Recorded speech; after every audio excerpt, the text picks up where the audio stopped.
Set your yearly, quarterly, and monthly goals with a clear structure, review and reflect on your results with the right intention and focus, and set yourself up for success for the new year and beyond. This is exactly what I created this Notion goal tracker template for. And today I'm going to teach you how to build it completely from scratch. By the end of it, you will not only have built your very own goal tracker, but you will also have learned a ton about the many different features that Notion has to offer. And if you don't feel like building your own goal tracker, just check the link in the description below to get a free copy of this template. All I ask from you in return is to please like this video and to subscribe to my channel. Even though it seems almost impossible, my goal is still to reach 1000 subscribers before the end of this year, and your support really matters to make that happen. Besides the free goal tracker, I'm also excited to announce the launch of a second version, the Goal Tracker Pro. It's an upgraded version that comes with some exclusive features, which I will showcase in detail at the end of this tutorial. But now let's get started with the tutorial, and don't forget to adjust the video playback speed whenever needed to get the most out of it.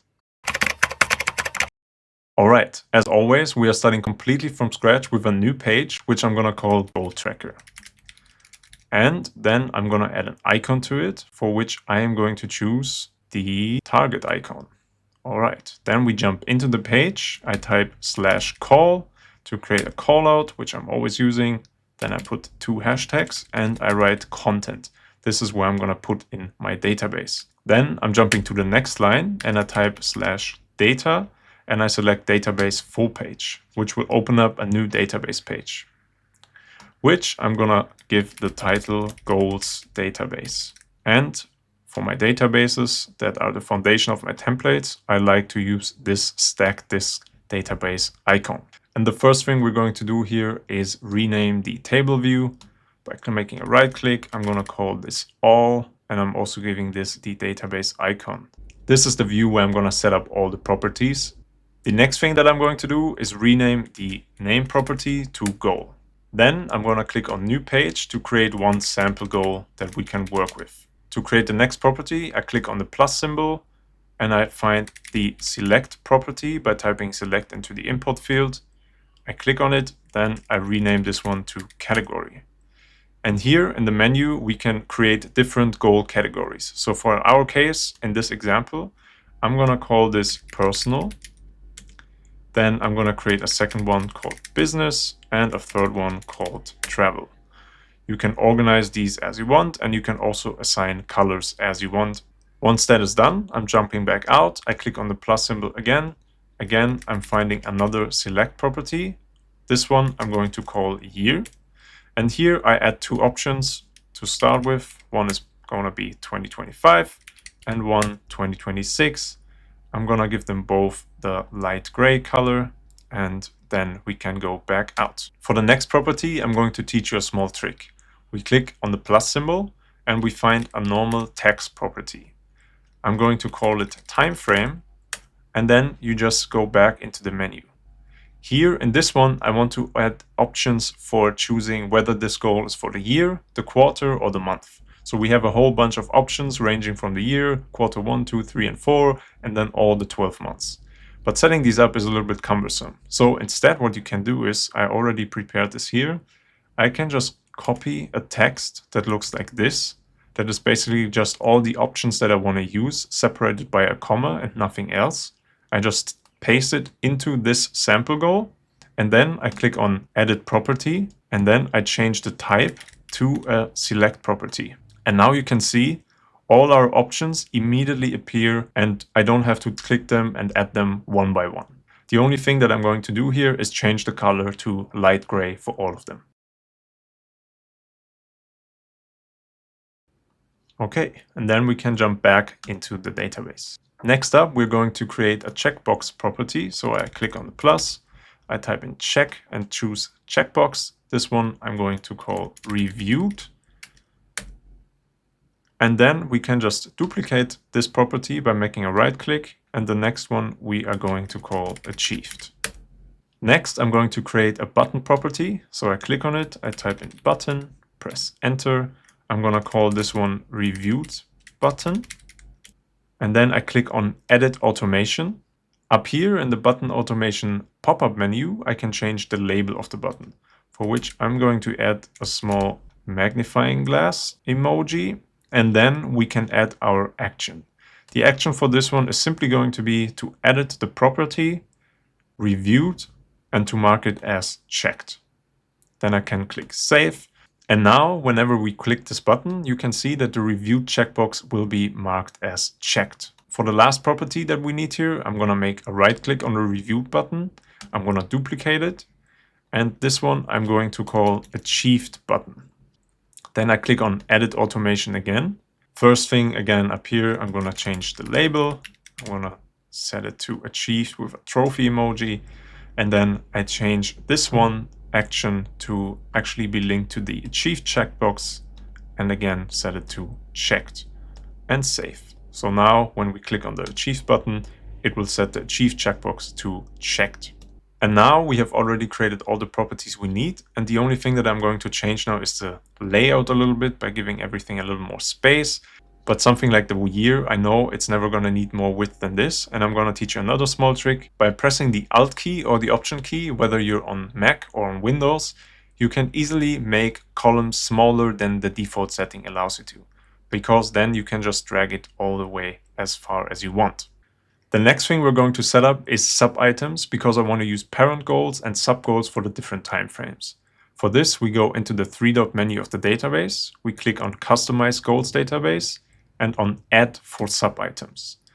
Then on Turn on Sub-items, and I click once more on it just to see the different settings. Here you can change how this is displayed, but I'm going to keep it to nested in toggle. Next, I'm going to click on the arrow to go back into the menu, and I click on Properties, where now you will find two extra properties that have just been created, the parent item and the sub item.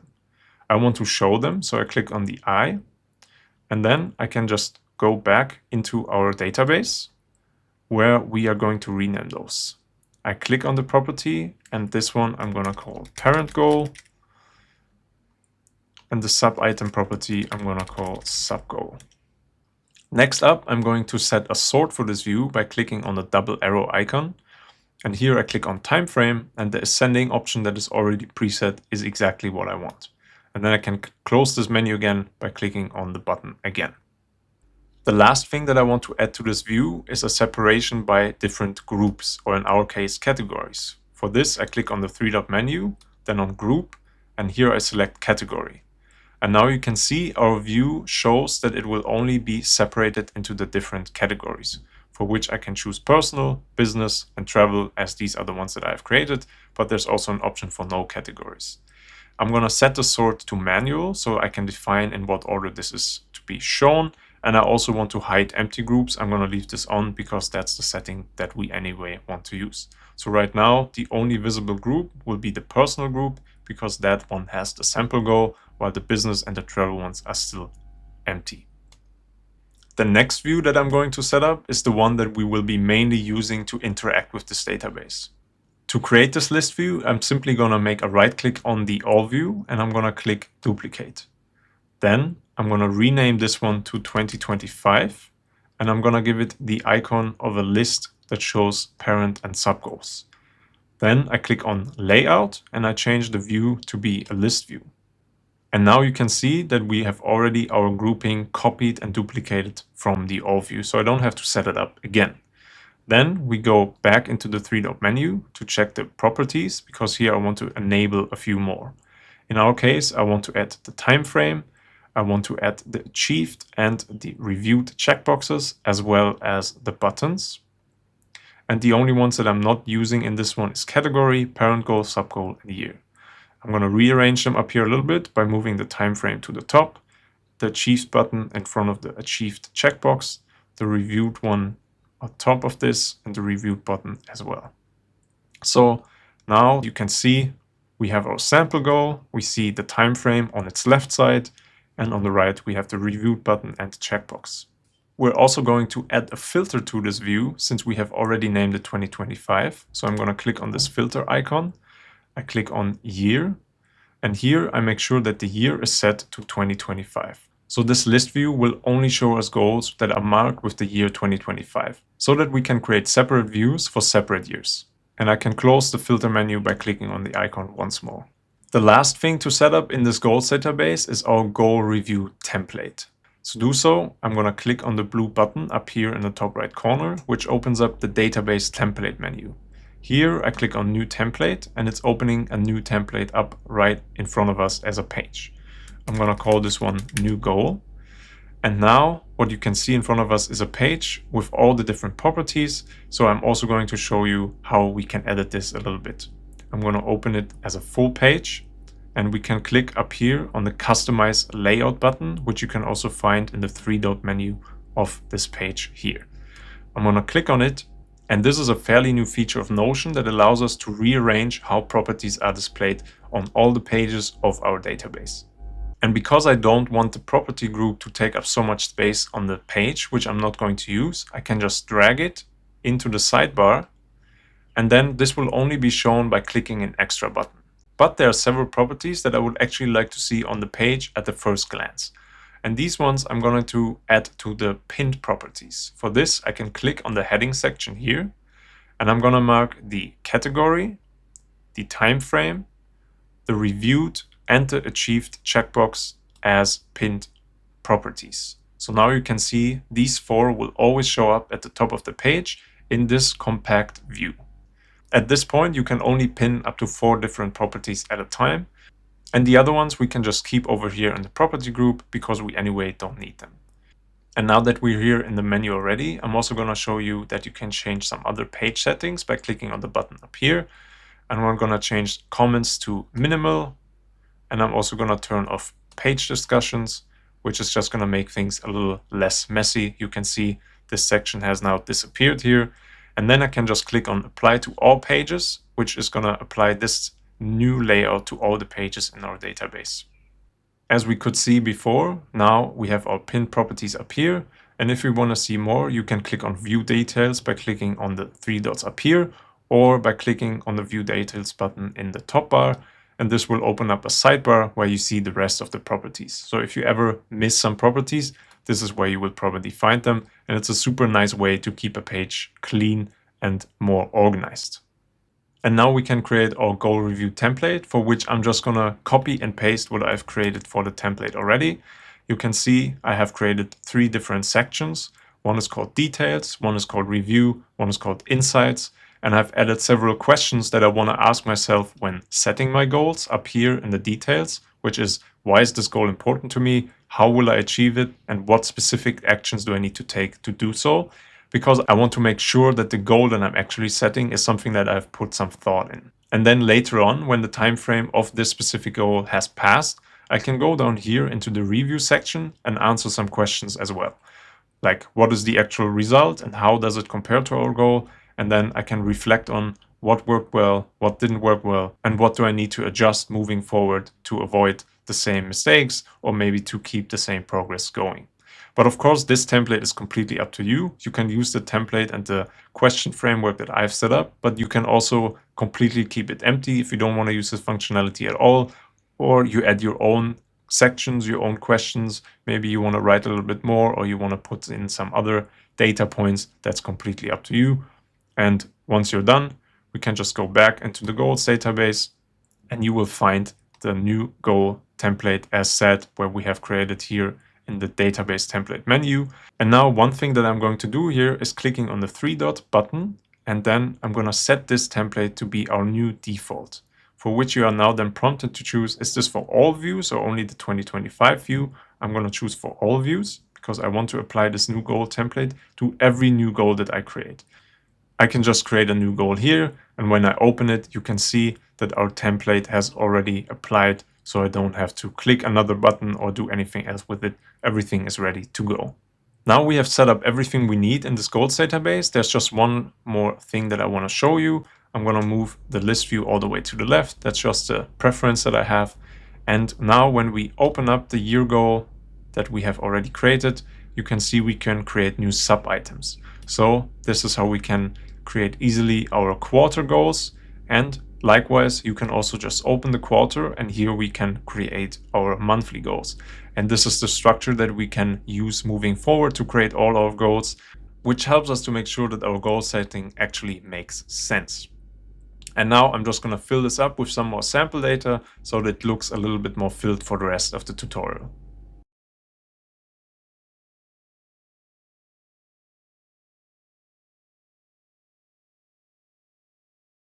And now we jump back into the main page to get started with the next part.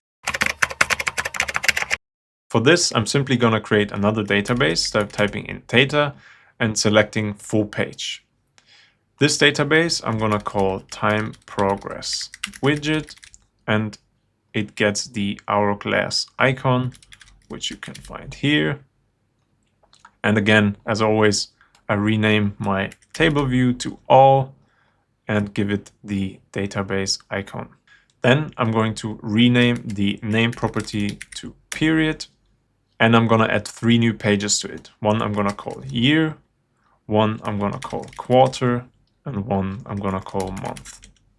And for each of these, I want them to have the hourglass icon, which I can also choose by going into this menu and selecting it here, edit icon, and edit icon. Then I'm going to create a date property, which I'm going to select by typing in date. I'm going to call it date range. In my case, I set the date format to day, month, and year. Time format we don't really need here.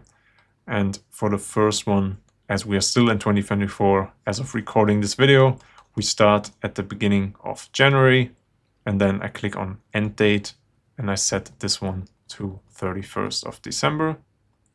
For the next one, I'm going to show you a small trick. We are now in Q4 of 2024, so I start by going to October 1st. Then I go to December, and by holding down the Shift key on your keyboard, you can just click on the next date, and it will automatically create a date range from this, which makes things a little bit easier. So for December 1st, I click on the 1st, I hold Shift down, click on 31st, and we have already our date range set up without having to scroll or clicking on the end date button here manually each time. Next up, we're going to create a formula property by clicking on plus, typing formula, selecting the type, and as a title, I'm going to choose progress bars. To open the formula editor quickly, I just click on one of the cells here. And now I'm going to copy and paste the formula from my template, and then I'm going to explain it to you step by step. Before we do it step by step, let me tell you the purpose of this formula. What this formula does is it calculates the percentage progress of the current time frame. For example, now, as we are very close to the end of 2024, it will show me that we are 99% in of 2024. To make that happen, I've created this formula, which first I have used a let function that allows me to select and create a variable that I can later use. As you can see here, I'm multiple points in the formula where I use the date range variable. And this date range is simply the property that we have defined here. Below, we have an ifs function with several conditions. The first one is checking if today's date is actually earlier than the earliest start date of the date range. Then I just want to show 0. The second condition is checking if today's date is actually after the end of the date range. Then I just want to show 1, which equals 100%. And if none of these two conditions are met, it means that the date is somewhere in the actual date range. And then I calculate and round the actual percentage progress, and I round it to a number with 2 numbers behind the decimal point. You can write this formula yourself, or of course you can find it in the free template. Then I can click on save, and you will see that it shows me the numbers that I want to see. And because this is a formula property and it can recognize whether or not the result is a number, I can now click on the property and click on edit property. And now you can see there's few more options that are previously not here. Because now it can see that this is a number, and I can choose to show it as %. And I can also add a progress bar or a progress ring to it, which is a nice visual feature that shows us progress in different colors that we can choose from below here. I'm going to choose blue, but you can choose whatever you want. You can even turn the number on or off. We are going to create one more formula property here. So let's click on plus, let's click on formula. And this one we're going to call days left, because I also want to have a formula that tells me how many days are still left in the time frame. Again, I can click on the cell here to open the formula editor, and I'm going to copy and paste the formula once more and walk you through it. In this formula, you can already see here that it will show us that we have 3 days left in this year. And this is because I have defined this text here, and I've styled it to be shown as bold text. And after, I'm using a small formula to calculate how many days are left. For this, I can use the date between function, which checks the difference between the date end of our date range, which is 31st of December, and today's date. And it shows me the difference in days, which I can specify, as you can also see here in the description. And the result is that it's going to show me 3 because there's still 3 days left in the year, 29, 30, and 31st of December. Then I can click on save and you will see this populate for all of them. And because it's the end of the year, it's the same for all of these. And now our days left in our progress bar formula should always respond to any changes we make to the date range. So let's try setting it up to 2025. And you will see that our progress bar nicely shows 0%. And days left, we can see that 368 days are left until the end of 2025. And now the last thing I do here is make everything a little more compact, like this. And the days left also don't need that much space. And now we basically have our widget functionality already set up. And now I want to put them into a nice view that we can put into our dashboard. For this, I click on the plus symbol and I create a gallery view. I'm going to click on it and I'm going to rename it to time frame. And I will give it the little calendar icon. Then I go into layout and I change the card preview to none because we don't have any. I also change the card size to small. And then I go back into the properties. And here I'm going to make sure that our date range is shown, our progress bars are shown, and our days left are also shown. And this is already everything we need. I can manually now also move the year to the front and the month to the end so that we have a nice flow from year, quarter, and month. And this is the widget that we can now easily put into our dashboard, and our time progress widget is already set up. I hope you enjoyed the tutorial so far. Please don't forget to like this video and to subscribe to my channel to help me reach my 1000 subscriber goal, which I can only achieve with your help. And now let's set up our goal tracker dashboard. Now I want to add this view to our dashboard. So one thing that we can do to make this as quickly as possible is make a right click on our time frame view and copy the link to the view. And now we jump back into the dashboard. In the dashboard, the first thing that I'm going to do is move the time progress widget into our content here. Then I'm going to create a second callout for which I have already chosen the hourglass icon. I type 2 hashtags and then I call this one time progress. Then I'm going here into a new block and I move it up here. And because we have copied already the link to the view before, I can just copy and paste it in now. And you can then select linked database view to immediately have what we have created in the database as a linked view over here. The last thing I'm going to do here is simply hide the database title. And you can also go in here and lock the views. But basically now you can see we have our little time widget here, which will always show us the year, the quarter, and the monthly progress. And the only thing that we have to do every once in a while, for the year once a year obviously, is to come in here, change the date range, and we will always have this widget, which will help us to visualize that time is progressing and we need to make our goals happen in time. I'm gonna add one more empty block here and another one below, and I'm gonna type in another callout block to have another section. Here I'm choosing the target icon again, and simply here I type 2 hashtags to create a heading 2, and I create the goals section over here. Then below in the section, I create another block and I type in /linked. I click on linked view of database. And here I now need to find the correct goals database, which shouldn't be as difficult for you as for me because I have many of them. I find it and then I select the 2025 view that we have previously created already, which then shows up here. I hide the database title again. And now we have already basically everything we need in our dashboard. The last thing here I'm going to do is lock this view so that I don't make any accidental changes. And below I'm going to add another empty block and then a divider by typing in 3 hyphens, which will automatically create this divider block, which is the setup that I always use for all my templates.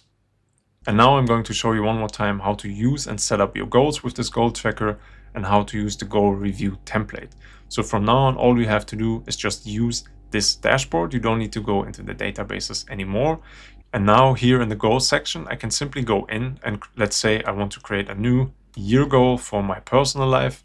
I select the time frame here. I create a yearly goal here, which I can then open up to create more sub goals underneath for my quarters. And as before, you can also add time frames and goals for the monthly. So you always see this hierarchy, which helps you to set smart goals.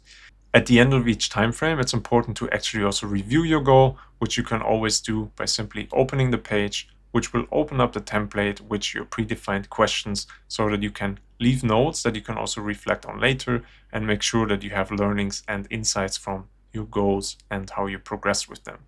And once you've done your review, you just click the button to mark it as checked. And if you achieved your goal, you can use this button as well to mark it as achieved, which makes it a little bit more interactive and engaging. To add a new category, you can simply go into the goals database, or you simply unlock this view here, and then you can click on add a group. Let's say I want to add a finance goal. Then we have this here, and you can add your goals here as well. This concludes the tutorial, and now I'm going to show you the exclusive features of the Goal Tracker Pro template, which are taking the goal setting experience to the next level. Even if you're happy with the one that we just built, watching this will show you what's possible with Notion and maybe give you some inspiration for your own workspace setup. The Goal Tracker Pro template uses the same goal setting and reviewing process as the free template, but comes with several exclusive features. The first one being the advanced time progress widget, which you can see here on the left. Here we don't only see the year, the quarter and the month, but also the week. And the best part about it is that it's completely automated and that you never have to manually change the date range. Everything is managed by a formula in the backend, so you never have to make any adjustments yourself, and it will still always show you the correct progress. Also, we have access to these more unique and aesthetic progress bars, for which you can even define the colors, which I'm going to show you in a second. The other advantage is the goal progress widget here on the right side, which for every goal category, for example the personal one, is also going to show you how many goals you have set for each time frame, and with these blue boxes, it's going to show you how many of these goals you have achieved. So if we take a look into our goals here for the personal category, you can see that we have achieved our Q1 goal. And if I uncheck this, you can see it immediately turns into a gray box or into a blue box corresponding to if I have achieved it or not. And we have these views for each of our categories, which makes it even more engaging and interactive to actually follow your goals and tick them off, because you can also see it all leads to the one big yearly goal, and you can see how far you have already down the road. The last cool feature of the Pro template is that you can customize its colors easily. All we have to do is scroll down here, open the color theme toggle, and here I can select different colors, for example for my categories. Let's change our personal one to black, and also the different colors for the year in the time progress widget. So let's set the year to red, the quarter to yellow, the month to purple, and the week we turn to green. And now when you scroll up, you can see our colors of the progress bars have changed accordingly. And as well for our personal category, we now have black boxes. These are the exclusive features of the Pro template, which I've created to make the whole process of goal setting, reviewing, and tracking a little bit more engaging and fun. I hope you enjoyed this build along tutorial and that my template helps you to get motivated to set some ambitious goals for yourself. Remember to check the description below this video to grab your copy of the free or the Pro template. Please don't forget to give this video a thumbs up and to subscribe to my channel to help me reach my 1000 subscriber goal. And leave a comment below to tell me what kind of tutorial or template you would like to see next. Also, make sure to subscribe to my free newsletter to stay up to date with the latest Notion features and to receive exclusive launch discounts for my upcoming Pro templates.